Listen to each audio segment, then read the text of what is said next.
Баршаңызға сәлем достар, қош келдіңіздер менің каналыма. Бүгін мен сіздермен французский галета деп аталатын абрикосовый пирог рецебін бөлісетін боламын. Осы видеоны соңына дейін қарап, каналыма тіркеліп, лайк басып комментарий жазуды ұмытпаңыздар.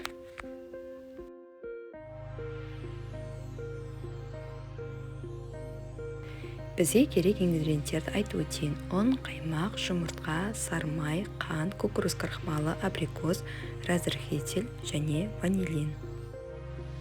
Алдымен пирогымыздың қамырын дайындайтын боламыз. Ол үшін ұнға разрыхлитель, ванилинді қосып, електен өткіземіз.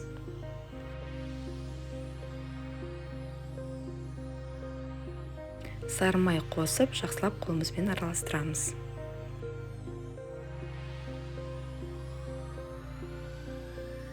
Қант, жұмыртқа, қаймақ қосып, жақсылап қамыр елеп аламыз.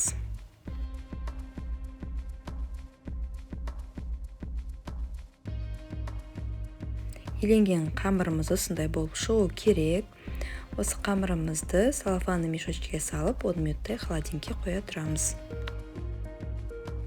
Пирогымыздың салмасын дайындайтын боламыз. Абрикосты осылайтып, ұсақтап тураймыз.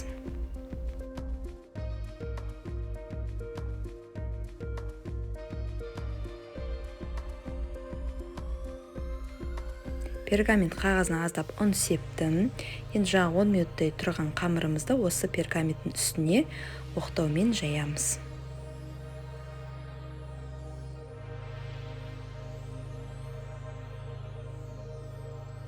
Жайылған қамырымыздың үстіне кукуруз крахмалын сеуіп шығамыз.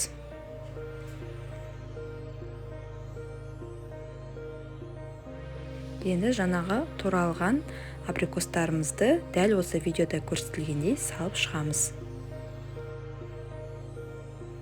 Абрикос салып шықтық. Абрикос тәтті болса, 2 ас қасық қант осылайтып сеуіп шығамыз. Қышқыл болып жатса, 5 ас қасық қант қосуға болады. Дәл осы видеода көрсетілгендей қамырымызды осылайтып әдемілеп, әсемдеп жабамыз. Осы абрикостың үстінен 180 градуста 35 минут пісіріп алатын боламыз. Міне достар, галета с абрикосом деген пирогымыз дайын болды. Осы рецептпен міндетті түрде дайындап көріңіздер. Қазіргі жазғы мезгілде өте дәмді және тез дайындалатын пирогтың бірі. Сіздердің көңіліңізден шығады деп үміттенемін.